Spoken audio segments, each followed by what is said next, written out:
Welcome to Conversations. My name is Suresh Kocha. One of the things that has been troubling most Indian students who are planning to study in the US, forget about those who are already there. Those who are planning to study in the US is about how the new visa rules kind of will impact them.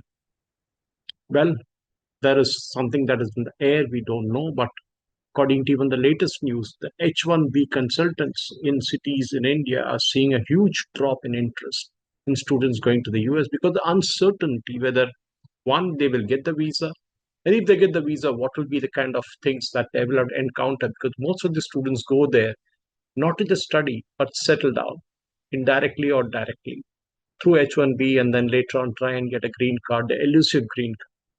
Well, welcome to Conversations. My name is Suresh Kochatal, and we look at this issue in depth to see how things work out. And maybe there is, of course, a light at the end of the tunnel. Let's look at how the new visa rules will impact the Indian students planning to study in the US, as I had described before, the ones who are going to apply right now. In fact, the recent changes in the US visa policies are significantly impacting the Indian students who want to study in the United States. Some of the key areas of concern include the optional practical training, or OPT as it's called. The US has introduced a number of changes requiring OPT holders to work with an employer for at least 1 year before becoming eligible for H1B sponsorship. Now, this is a big thing because how are you going to do this? The adjustment that affects many Indian students as it delays their ability to transition from an OPT to H1B status, thereby impacting their post graduation employment plans. In fact, the many restrictions that are going to be there, including the F1 visa restrictions, the new regulations stipulate that F1 visa holders cannot spend more than 5 consecutive months outside the US during their academic program without jeopardizing the visa status. This rule poses a lot of challenges for students intending to participate and study in programs abroad, internships, or even extended academic breaks outside the United States. In fact, the potential travel ban and the deportation risks that we see are going on as we speak. The current US administration under Donald Trump has indicated a stricter stance on immigration, including potential reinstatement of travel bans affecting certain countries. International students have been faced with increased risk, including arrest and deportation, especially when involved in political protests that we saw in case of the Hamas. For instance, Mohammed Khalid, a graduate of Columbia University who was arrested despite having a permanent resident visa status, highlights a heightened risk for international students, including deportation. And of course, his case has been stayed by the court. Also, the impact on the post study work opportunities is a big thing because the evolving visa landscape has led to increased uncertainty regarding post study work opportunities. The delays in H1B eligibility and the potential changes to OPT durations are forcing students to reassess their career plans, with some even considering alternative countries, including Canada or Australia or Germany, for post graduation employment. In fact, the travel and tour, in fact, we look at the various things that happen. These developments are prompting the Indian students to carefully evaluate their study and career options, considering the factors such as visa regulations, work opportunities, and of course, the political climate in the United States of America.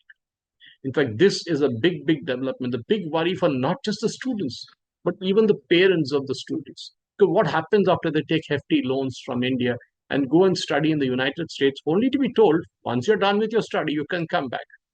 Of course, the Trump administration knows the practical difficulties of the US employment, saying that there are not many graduate and postgraduate students who have the capability in the US presently to kind of go and work in big technology companies or even the STEM research companies and STEM companies as such. More importantly, the US government also realizes that these students can bring a value to the United States, which is why we are seeing a new kind of citizenship being offered, the gold card and everything. But of course, students cannot afford that. Whatever said and done, the things have changed drastically. Indian students should realize one thing: they need to have skills. They need to have skills which are beyond the ordinary. Don't go to third rate, second rate, and third rate universities and colleges, just not worth the paper the certificates are printed on. Even the best ones are facing huge problems.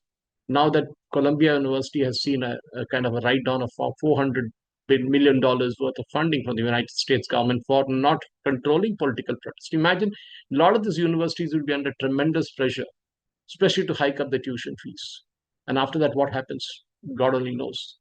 So my advice to all the Indian students who are planning to study in the US, go ahead, yes, apply for your visas, get good colleges, good universities, and that is the most important. Get admission in that, do good courses, don't indulge in anything illegal, don't get into political protest.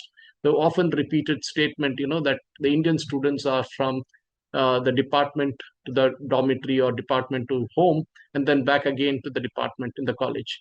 That is a good strategy. Don't kind of show off that you have a lot of money with you, and that is what we are seeing in certain incidents in the US. Most importantly, the discipline that you need to maintain within yourself. And when you apply for a visa, be very clear that, look, I will come back after this is all over, back to my home country, that is India. Whether you want to stay on there later on or if you're given the opportunity, it's a different thing. But don't just say that you want to settle down in the US, because that is going to be a red card. And of course, the Trump administration will be there only for the next 4 years. But after that, the new administration may change its policies depending on which government comes to power. But whatever said and done, there's a huge pressure on the United States government to provide jobs for the locals, that is, for citizens of the United States of America. They don't want immigrants to get those jobs. And for whatever dream job, the dream US dream that was there, the dollar dreams are evaporating fast. But make sure that you kind of get in touch with the reality. And that's the most important. Best of luck, guys and girls. Have good fun. Thank you for watching. Jai Hind.